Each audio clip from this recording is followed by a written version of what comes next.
Major Taiwan Kim stood at perfect attention as the selection committee read his name.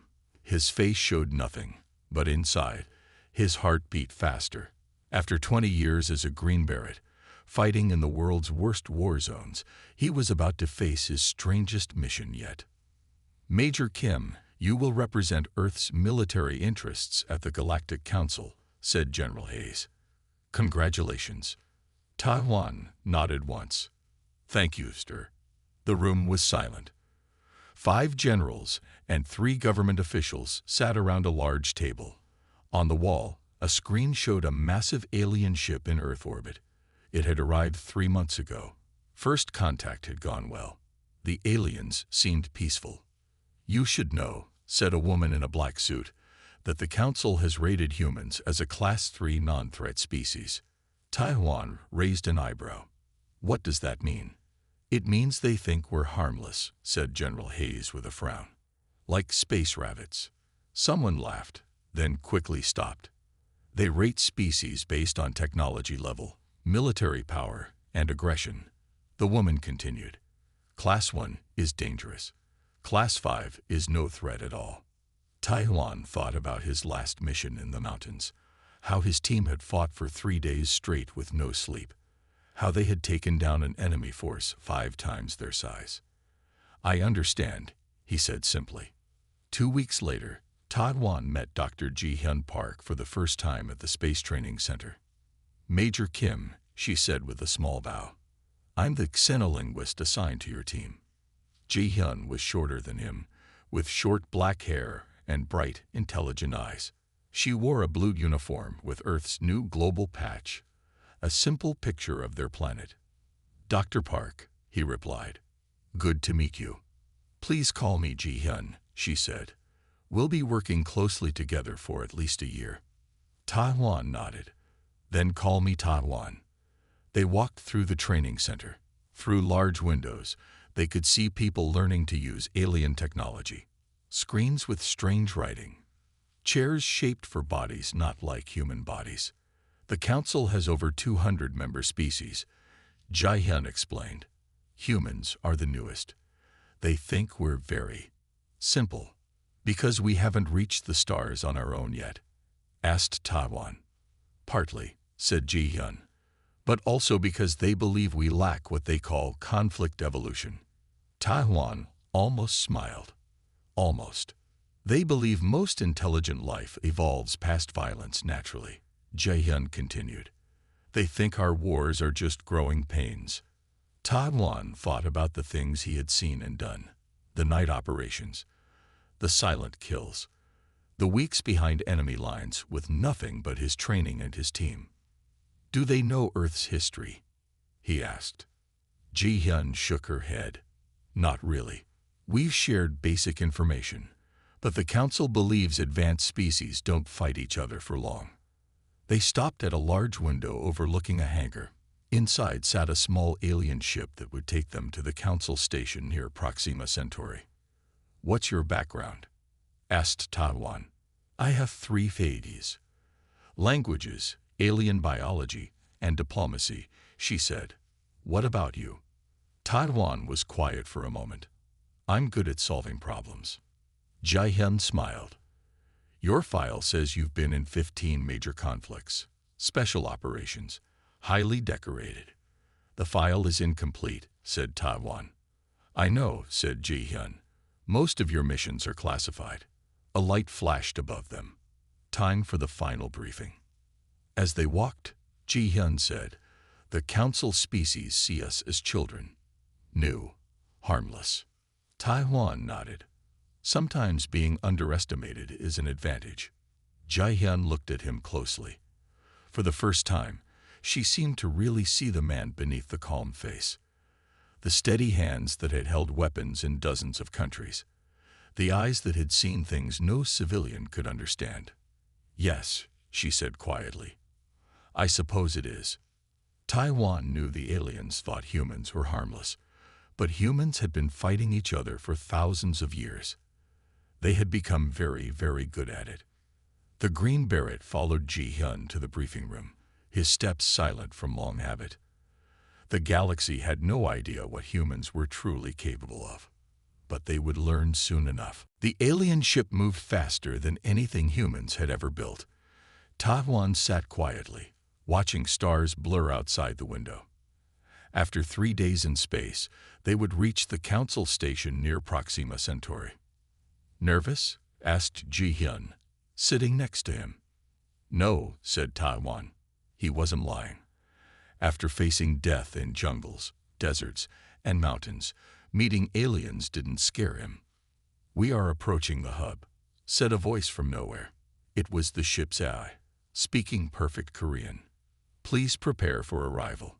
Taiwan and Ji-hyun moved to the front window. What they saw made even Taiwan's calm face show surprise. The Council Station was massive. It looked like a giant wheel in space, with spokes going to a center point. Smaller ships moved around it like bees around a hive. Lights of all colors blinked across its surface. "It's home to over 50,000 beings from 200 species," said Ji-hyun. "And now us." Their small ship docked at the outer ring. When the doors opened, strange smells hit them. Metal, spice, and something like wet leaves. A group of aliens waited for them. The leader stepped forward. It stood on 2 legs like a human, but that's where the similarity ended. It had scales instead of skin, yellow eyes with thin black lines for pupils, and was nearly 8 feet tall. "I am Security Chief Nix-Ara," it said in a deep, rumbling voice. "Welcome to the hub, humans." Taiwan studied the alien. Strong build, natural armor, claws that could tear through flesh. But it moved with a stiffness that suggested weaknesses in its joints. "Thank you for your welcome," said Ji-hyun with a small bow. "I am Dr. Ji-hyun Park, Earth's diplomatic representative." She gestured to Taiwan. "This is Major Taiwan Kim, our military liaison." Nix-Ara's eyes barely moved to Taiwan before looking away. Military liaison. Interesting choice for a Class 3 species. The alien turned without waiting for a response. "Follow me. I will show you to your quarters." They walked through huge hallways filled with strange beings. Some floated instead of walked. Others moved on many legs. Some didn't look solid at all. Taiwan noticed everything. Security cameras, guard positions, air vents big enough for a human to crawl through. Old habits from years of operations in enemy territory. "The council meets tomorrow," said Nix-Ara. "You will be introduced last, as the newest members." "What about our speaking time?" asked Ji-hyun. 5 minutes, said Nix-Ara. "Standard for Class 3 species." Ji-hyun frowned but said nothing. They arrived at a small door in a back hallway. "Your quarters," said Nix-Ara. Inside was a tiny room with 2 beds and a small window showing space. It was far from the main areas, tucked away like an afterthought. "The nearest food hall is 2 levels up," said Nix-Ara. "Try not to get lost." With that, the alien left. Ji-hyun sighed. "They're not even trying to hide how little they think of us." Taiwan put his bag down. "What's our next move?" "There's a welcome event for all species tonight," said Ji-hyun. "We should go. Make connections." That night, they entered a massive room filled with aliens. Strange music played. Lights of all colors flashed. Beings of all shapes talked, ate, and moved around. Most ignored the humans completely. A few looked at them with what might have been curiosity. None seemed impressed. "I'll try to meet some diplomatic representatives," said Ji-hyun. "You should." "I'll look around," said Taiwan. He moved through the crowd silently. No one paid attention to him, just a simple human from a simple planet. This let Taiwan see everything. He noted the station's layout, the security systems, the weapons the guards carried, the weak points in the walls, the emergency doors. An alien with 4 arms bumped into him. "Sorry, little one," it said, not sounding sorry at all. "Didn't see you down there." Taiwan just nodded. Let them think humans were small and weak. Let them think humans were harmless. He had survived 20 years of war by being underestimated, And if trouble came to this station, and trouble always came eventually, being underestimated might be humanity's greatest weapon. The council chamber was enormous. Hundreds of seats rose in circles around a center stage. Each seat held an alien from a different world. Taiwan and Ji-hyun sat in the back row, the seats for new and unimportant species. A tall, blue-skinned alien spoke from the center. And now, we discuss trade routes in Sector 7. Taiwan noticed Ji-hyun struggling to stay awake. The meeting had gone on for 5 hours. Earth's 5-minute introduction had happened quickly at the start, and no one had asked any questions. Suddenly, Taiwan sat up straight. Something felt wrong. A sound just at the edge of hearing. A change in air pressure. "Something's happening," he whispered to Ji-hyun. She looked at him. "What do you?" A massive explosion shook the room. Part of the ceiling crashed down. Smoke filled the air. Screams came from everywhere. Through the new hole in the ceiling, strange ships appeared. They were black, with sharp edges like knives. They hovered, then opened to reveal warriors in dark armor. The warriors jumped down into the council chamber. They were tall and muscular, with 4 arms and faces covered by masks that looked like skulls. Each carried 2 energy weapons. "Krell warriors," shouted someone near them. "We are under attack." The council security forces rushed forward. Nyx Era led them, shouting orders. But the Krell weapons cut through their ranks easily. Blue energy beams hit the security team, dropping them one by one. Most council members ran for the exits. Some were trampled in the panic. "We need to move," said Taiwan, pulling Ji-hyun down behind their seats. "What's happening? Who are the Krell?" she asked, eyes wide with fear. "Doesn't matter right now," said Taiwan. "We need to find cover." They crawled along the back row as chaos erupted around them. The Krell warriors spread through the room, shooting any security forces that fought back. Taiwan saw Nyx Era taking on 3 Krell at once. The security chief was strong and fast, but outnumbered. As Taiwan watched, a Krell energy beam hit Nyx Era in the shoulder. The big alien went down hard. Without thinking, Taiwan changed direction. "Where are you going?" hissed Ji-hyun. "Stay here," ordered Taiwan. "Stay low." He moved silently through the smoke and confusion. Years of combat had taught him how to become almost invisible in chaos. He reached Nyx Era just as a Krell warrior stepped forward to finish the job. The warrior never saw Taiwan coming. The green beret struck with perfect precision, a hard blow to the joint where helmet met armor. The Krell staggered. Taiwan grabbed the alien's weapon and twisted it free. 2 more Krell turned toward him. Taiwan fired the stolen weapon without hesitation. The first Krell fell. The second raised its gun, but Taiwan had already moved. He slid under the alien's fire, then shot upward from below. The Krell collapsed. Nearby council members stared in shock. The human moved like water, no wasted motion, no hesitation. Each action led perfectly to the next. It was like watching a deadly dance. Taiwan pulled Nyx Era up. The security chief was heavy, but Taiwan's strength surprised the alien. "You?" Nyx Era started, yellow eyes wide. "Can you walk?" Taiwan asked, ignoring the surprise. "Yes." "Good. We need to move. Now." Ji-hyun appeared beside them. "The exits are blocked," she said. "More Krell are coming." Taiwan looked around quickly. He spotted a service door half hidden in the wall. "There," he said. "Maintenance tunnels." "How do you know?" asked Nyx Era. "Every station has them," said Taiwan. "I studied the layouts yesterday." They moved toward the door, gathering a small group of stunned council members as they went. Taiwan led the way, the stolen Krell weapon ready in his hands. As they reached the door, a loud voice boomed through the chamber. "Attention, KUNCL members. Your station is now under Krell control. Surrender or die." Taiwan opened the maintenance door. Inside, he ordered. As the others slipped through, Nixera stared at Taiwan. Where did you learn to fight like that? Taiwan's face revealed nothing. Earth. For the first time, the alien looked at the human with something new in its eyes. Respect. The maintenance tunnels were dark and narrow. Taiwan led the small group deeper into the station's hidden passageways. Behind him were Ji-hyun, Nixera, and 5 council members from different species. The wounded Nixera leaned against a thin blue alien for support.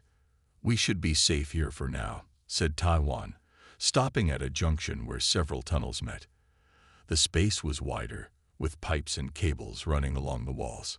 Safe, said a tall bird-like alien with feathers that shimmered even in the dim light. The Krell have taken the station. They will find us. We must surrender. Counselor Torvik is right, said another alien with 6 eyes and gray skin. The Krell are too powerful. We have no chance.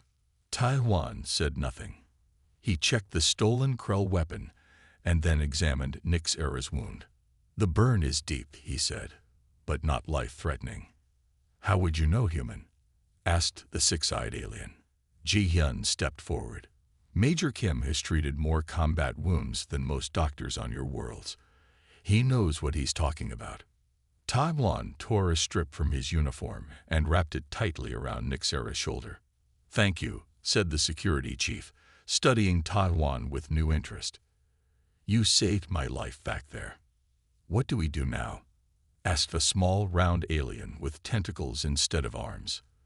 The Krell control all major systems. They have blocked communications. We cannot call for help. We take back the station, said Taiwan simply. The alien stared at him. That's impossible, said Torvik. There are only 8 of us, and you're just a human. Taiwan looked at each alien calmly. On Earth, we have a saying. It's not the size of the dog in the fight. It's the size of the fight in the dog. The aliens looked confused. He means courage matters more than size or strength, explained Ji-hyun. Precisely, said Taiwan. He moved to the center of the group. The Krell expect us to hide or surrender. They don't expect us to fight back.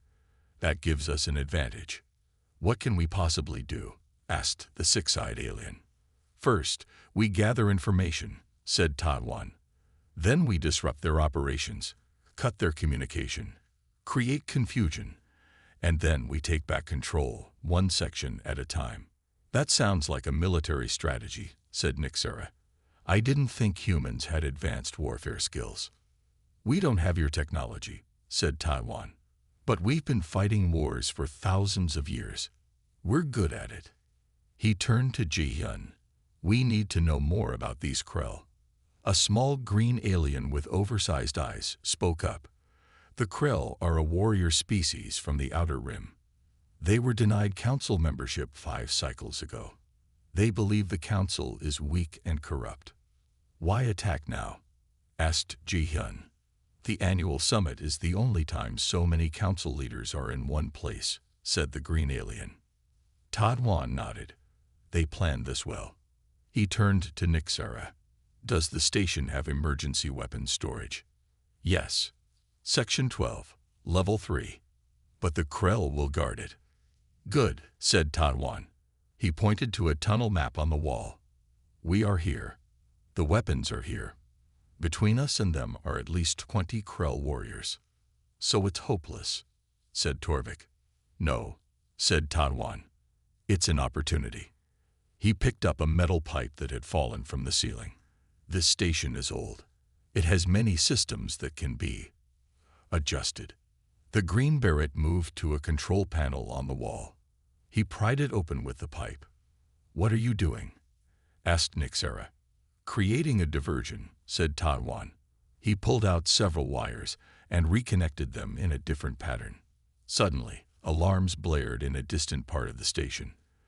The lights in the tunnels flickered. They will send warriors to check, said Taiwan. That gives us a path to the weapons. He turned to the group. On Earth, we call this guerrilla warfare. We strike. then disappear. We use the enemy's size and strength against them. For the first time, the aliens looked at the human with something other than dismissal or pity. There was a new emotion in their eyes. Hope. Taiwan checked the Krell weapon. Stay close. Move when I move. Stop when I stop. His voice was calm but firm, the voice of a man who had given such orders many times before. As they moved into the dark tunnel, the six-eyed alien whispered to Nixara, "Perhaps we underestimated these humans." Nixara watched Taiwan disappear silently into the shadows ahead. "Yes," said the security chief. "I believe we did." Taiwan moved like a shadow through the dim maintenance tunnels. The small group followed him, trying to match his silent steps. They'd reached a junction where the tunnel opened into a wider service area. Taiwan raised his hand. Everyone stopped. He pointed forward. Through a grate in the wall, they could see two Krell warriors standing guard outside the weapons storage room. The four-armed aliens held large energy rifles and scanned the area constantly. "Now what?" whispered Torvik. "They are twice our size." Taiwan said nothing. He studied the area for a full minute. Then he turned to the group. "Jae-hyun, I need your help," he said quietly. "The rest of you, stay here." Before anyone could object, Taiwan removed a small device from his pocket. It was his Earth communications unit. "Can you make this emit a high-pitched sound?" he asked Jae-hyun. She looked at the device. "I think so, if I rewire it." "Good. Do it." As Jae-hyun worked on the device, Taiwan gathered some small metal objects from the floor. The aliens watched in confusion. "What is your plan?" asked Nixara. "Distraction, confusion, action," replied Taiwan. "Basic combat tactics." Jae-hyun handed back the modified device. "It should work for about 30 seconds before it burns out." Taiwan nodded. He moved to a small pipe that ran along the ceiling. "Does this carry water?" he asked the green alien. "Yes, it's part of the fire suppression system." Taiwan smiled slightly. "Perfect." The green Barrett worked quickly. He attached the device to the pipe and set it to activate in 30 seconds. Then he motioned for everyone to move back. "Cover your ears," he told them. Moments later, a high-pitched sound filled the area. At the same time, Taiwan struck the pipe hard with a metal bar. The pipe burst, spraying water directly at the two Krell guards. The guards turned in confusion, water streaming over them, the painful sound disorienting them. Taiwan moved instantly. He slipped through a small maintenance hatch and appeared behind the Krell. What happened next amazed the watching aliens. Taiwan moved with incredible speed and precision. He struck the first guard at the base of its skull with the edge of his hand. The Krell dropped instantly. The second guard turned, but Taiwan was already moving. He dodged the guard's arms and delivered a powerful strike to its throat. The Krell fell to its knees, then collapsed. Both guards were down in less than 5 seconds. Taiwan motioned for the others to join him. They rushed forward, eyes wide with shock. You killed them with your bare hands," said Torvik, feathers trembling. "They're unconscious, not dead," said Taiwan, taking the guards' weapons. "They'll wake up with headaches in about an hour." "How did you know where to strike them?" asked the six-eyed alien. "I observed their movements during the attack," said Taiwan. "All species have vulnerable points. It's just biology." He handed one of the weapons to Nixara. "Can you use this?" The security chief nodded, taking the weapon with new respect in his eyes. They entered the weapons storage room. Inside were racks of energy weapons, stun devices, and protective gear. "Arm yourselves," said Taiwan. "Take only what you can carry and use." As the aliens selected weapons, Jae-hyun moved next to Taiwan. "You've been watching them all along, haven't you?" she asked quietly. "Learning their weaknesses." Taiwan nodded once. "It's what I was trained to do." The small green alien approached them. "I've never seen combat techniques like yours," it said. On my world, we study all forms of warfare, but your methods, they are different. Humans fight differently than most species, explained Ji-hyun. We adapt. We improvise. We win, added Taiwan simply. Once everyone was armed, Taiwan outlined his plan. They would split into 2 teams. One would disable the station's internal sensors. The other would free captured council members. But the command center is heavily guarded, said Nixera. We cannot reach it. We don't need to. Not yet, said Taiwan. First, we make the Krell feel unsafe. We make them look over their shoulders. We make them fear what they cannot see. The 6-eyed alien looked puzzled. Psychological warfare. Against Krell.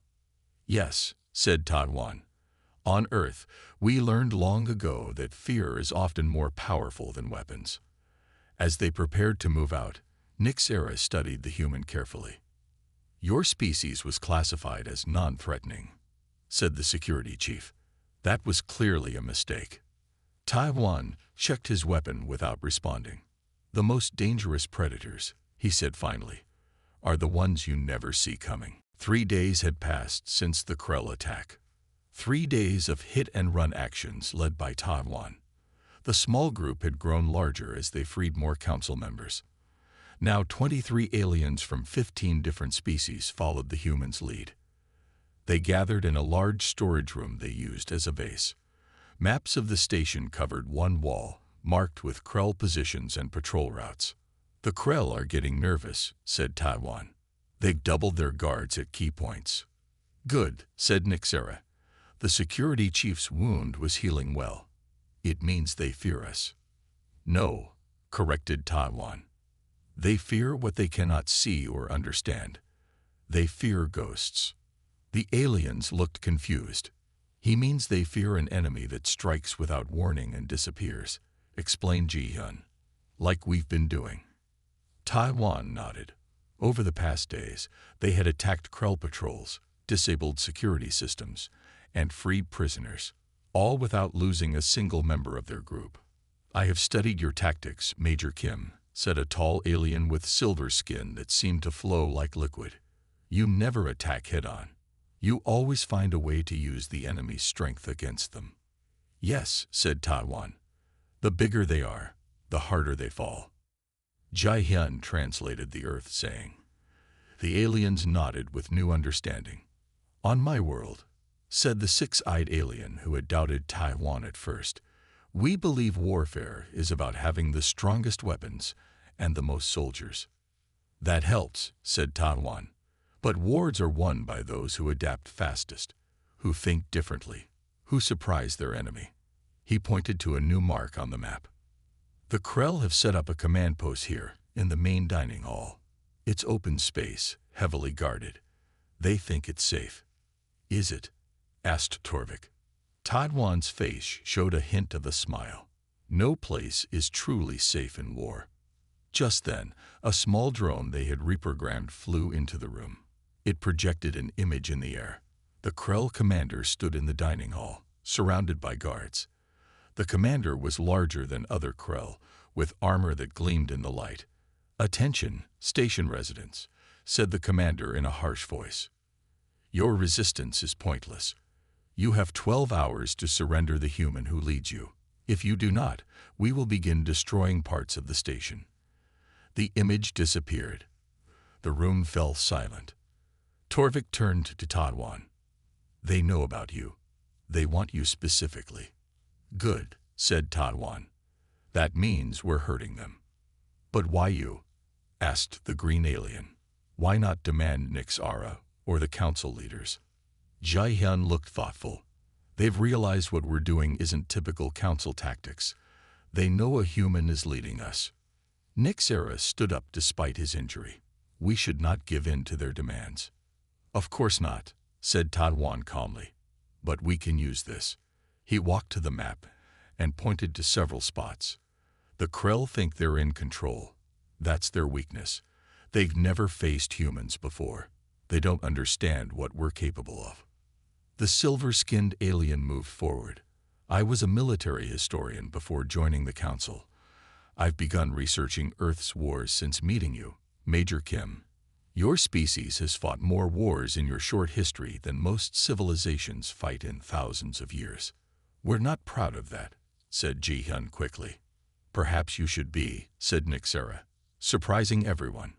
Your wars taught you to survive against impossible odds, to fight when others would surrender. The security chief stood straighter. 3 days ago, I thought humans were weak. Simple creatures barely worth council membership. I was wrong. The other aliens murmured agreement. They had seen Taiwan fight. They had watched him plan. They had followed his strategies, and they had won every small battle so far. What do we do about the commander's threat? Asked Torvik. Taiwan looked at the map one more time. His eyes showed a cold determination that made even the bravest aliens step back slightly. We answer it, said the Green Beret, but not how they expect. He turned to face the group. For the first time, they saw not just a skilled fighter, but a leader who had faced death many times and never blinked. On Earth, we have a saying, said Taiwan. Don't get mad. Get even. Even without translation, the aliens understood perfectly. Are you certain this will work? Asked Nixera, looking at the hand-drawn map Taiwan had created. No, said Taiwan honestly. But it's our best option. The resistance group gathered around as Taiwan explained his plan. It was bold. It was dangerous. It was exactly what the Krell would not expect. The Krell have given us 12 hours, said Taiwan. They think we will surrender or try to negotiate. We won't do either. He pointed to a section of the map marked in red. This is the central control room. From there, we can take back the station. But the Krell have it heavily guarded. So how do we get in? Asked Torvik.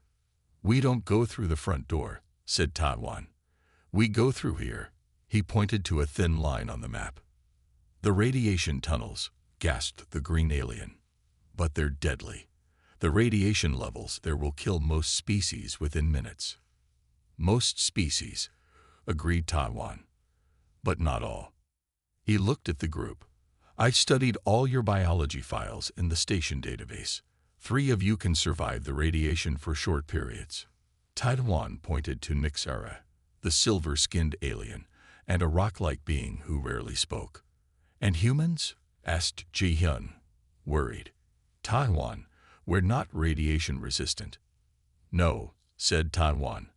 But we can endure more than you might think. Special forces on Earth train for extreme conditions. I can handle it for the time needed. The aliens looked at each other with concern. There's more, continued Taiwan. We need a diversion. Something big enough to draw most of the Krell away from the control room.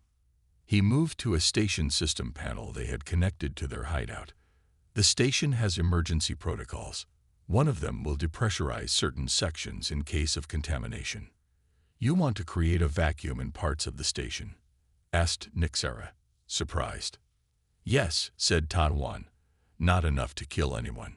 Just enough to trigger alarms and force the Krell to respond. Ji-hyun shook her head. Taiwan, this is too dangerous. The radiation, the depressurization. War is always dangerous, said Taiwan simply. But sitting here waiting for the Krell to find us is more dangerous. The 6-eyed alien stepped forward. I was wrong about you, human. You are a true warrior. Not a warrior, corrected Taiwan. A soldier. There's a difference. What is the difference? Asked the rock-like being, speaking for the first time. A warrior loves battle, said Taiwan. A soldier does what must be done, even when he hates it. The room fell silent as the aliens considered his words. I will follow you into the radiation tunnels, said Nixera finally. As will I, said the silver-skinned alien. Taiwan nodded. Good. We leave in 1 hour. As the group prepared, Ji-hyun pulled Taiwan aside. The radiation could kill you, she said quietly. I've faced worse odds, he replied. That's not comforting, said Ji-hyun with a small smile. Just be careful. 1 hour later, Taiwan, Nixera, and the other two radiation-resistant aliens stood at the entrance to the maintenance tunnels. The rest of the group would handle the diversion and prepare to support them once they reached the control room. Taiwan checked the small radiation shield he had fashioned from station materials. It wouldn't block everything, but it might help. The tunnels are narrow, warned Nixera, and hot. Over 60 degrees by your Earth measurement. I've operated in deserts at 50 degrees with full gear, said Taiwan. Heat doesn't worry me. The tunnels looked ominous. Dark, narrow, with warning signs in multiple languages. Even the Krell avoided these areas. Ready? Asked Taiwan. The aliens nodded. Then let's move. They entered the tunnels. Almost immediately, the heat hit them like a wall. Warning lights flashed, showing high radiation levels. Taiwan felt his skin prickle and burn, but he pushed forward. The tunnels grew narrower. They had to crawl in some sections. Taiwan's lungs burned with each breath, but he never slowed down. Nixera watched the human with growing amazement. The security chief had assumed Taiwan would struggle the most, being from a weaker species. Instead, the human moved with purpose and control, despite the clear pain on his face. Your body is suffering, said Nixera as they paused at a junction. Yet you continue. Taiwan wiped sweat from his eyes. That's what humans do, he said simply. We continue. And with that, he moved forward into the burning darkness, leading aliens who had once thought his kind harmless into the heart of danger. Alarms blared throughout the station. Red lights flashed as air rushed out of 3 sections that had been deliberately depressurized. Just as Taiwan had predicted, the Krell responded immediately, rushing to contain what they thought was a system failure. Meanwhile, Taiwan and his small team emerged from the radiation tunnels near the control room. They were exhausted. The silver-skinned alien could barely stand. Nixera's scales had changed color from the radiation exposure. The rock-like being seemed the least affected. And Taiwan. His skin was red and blistered. Blood ran from his nose, but his eyes were clear and focused. Are you still functional? Asked Nixera, concerned by the human's appearance. I'm fine, said Taiwan, wiping blood from his face. The control room is just ahead. They checked their weapons. According to their plan, the rest of their group should be moving into position now, ready to support them once they took control of the main systems. There will still be guards, warned the silver-skinned alien. The Krell commander is too smart to leave it unprotected. Good, said Taiwan. I want to meet this commander. They moved to the entrance of the control room. Through a small window in the door, they could see 4 Krell guards and the commander himself. The commander was massive, even for a Krell, with armor that covered most of his 4-armed body. He looks formidable, said Nixera. Size isn't everything, replied Taiwan. Remember the plan. I'll handle the commander. You 3 take the guards. But you are injured, protested the silver-skinned alien. So is he, said Taiwan, pointing to a spot where the commander's armor didn't quite cover a joint.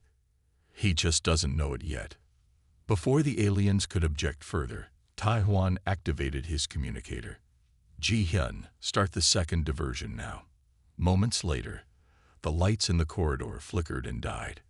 Emergency power kicked in, bathing everything in dim blue light. It was the signal that their allies had cut power to this section. Now, said Taiwan. They burst through the door. The Krell were surprised but recovered quickly. Energy weapons fired, filling the air with blue light. Nixera and the others engaged the guards. Taiwan moved straight for the commander, ducking under a swing from one of the Krell's 4 arms. The commander was fast despite his size. He roared something in his language and drew a curved blade from his belt. The famous human, growled the commander in broken Galactic standard. You have caused me much trouble. I'm just getting started, replied Taiwan. The commander lunged with his blade. Taiwan sidestepped, analyzing the Krell's movements. The commander was strong, but moved with a pattern. Like many large fighters, he relied on power rather than flexibility. "Your species was supposed to be weak," said the commander, slashing again. "Harmless little creatures." Taiwan dodged another attack. "You shouldn't believe everything you hear."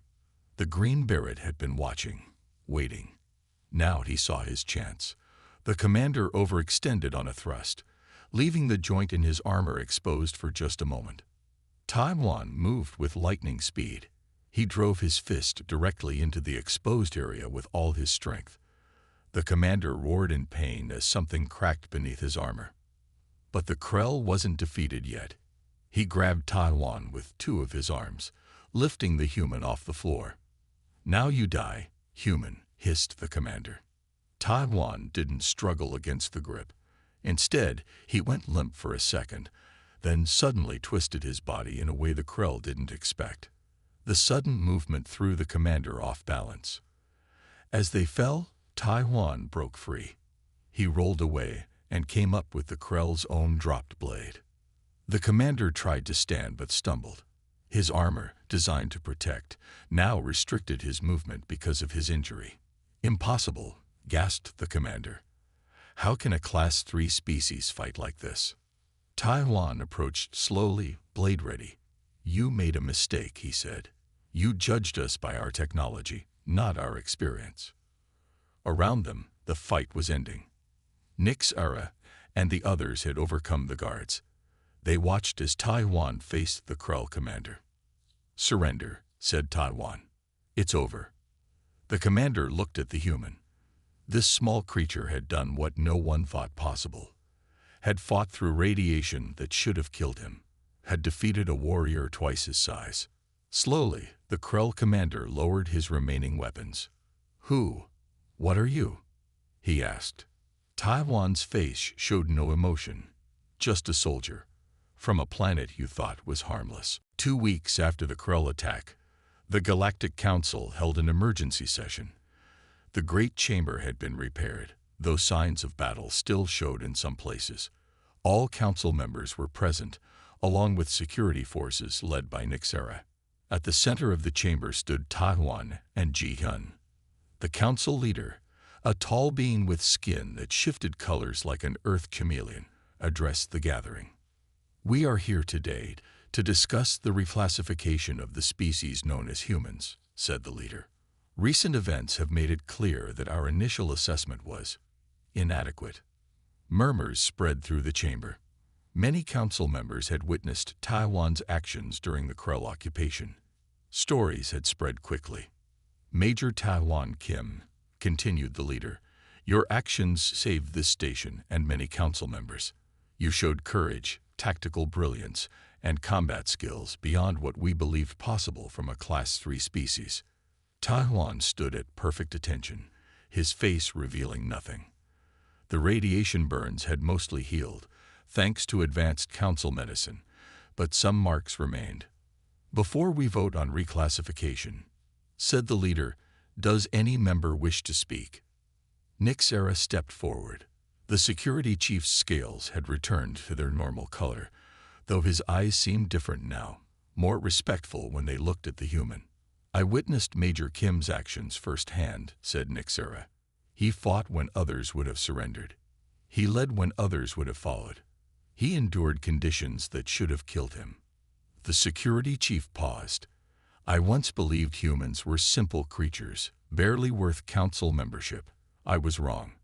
Their physical bodies may seem weak, but their will, their adaptability, and their combat experience make them formidable." Other council members spoke, each describing what they had seen during the crisis. How Taiwan had organized the resistance, how he had used the station itself as a weapon, how he had defeated the Krell commander in single combat. Finally, the leader asked, "Major Kim, do you wish to address the council?" Taiwan stepped forward. "What I did was nothing special," he said simply. "Any trained soldier from Earth would have done the same. We adapt. We overcome. We survive. It's what humans do." The leader nodded. "It is time to vote. The recommendation before us is to reclassify humans from Class 3 non-threat species to Class 1 emergent military power. All in favor. Almost every member raised their hand or tentacle or wing. It is decided, said the leader. Humanity is now classified as Class 1. After the session ended, Ta-Wan and Ji-hyun prepared to return to Earth. A ship would take them home the next day. Nix-Arat approached them in the docking bay. The Council has established a new military exchange program, said the security chief. We wish to learn more about human combat tactics. That's a big change from when we arrived, said Ji-hyun with a smile. Yes, agreed Nix-Arat. But remember, Major Kim, your new classification brings both respect and caution from the galactic community. Some will fear humans now. Fear isn't what we want, said Ta-Wan. Perhaps not, said Nix-Arat, but it may be what keeps the peace. As the security chief walked away, Ji-hyun turned to Ta-Wan. How does it feel to have single-handedly changed how the galaxy sees humanity? Ta-Wan looked out at the stars. I didn't do it alone, he said. And I just showed them what we really are. Not harmless, but not monsters either. Just survivors. In another part of the station, Council analysts gathered. On screens before them played historical footage from Earth, wars spanning centuries, special forces operations, and training exercises. How did we miss this? Asked one analyst, watching Green Berets training in harsh conditions. We thought their technology defined them, replied another. We were wrong. The lead analyst zoomed in on a particular image. Earth special forces moving through a jungle, faces painted, weapons ready. They looked nothing like the polite, smiling humans the Council had first met. Update all records, ordered the lead analyst. Classification: Class 1. Threat assessment: significant. Special note: do not provoke. The image of the soldiers remained on screen. A reminder that sometimes the most dangerous species are the ones that don't look dangerous at all, until you make them angry.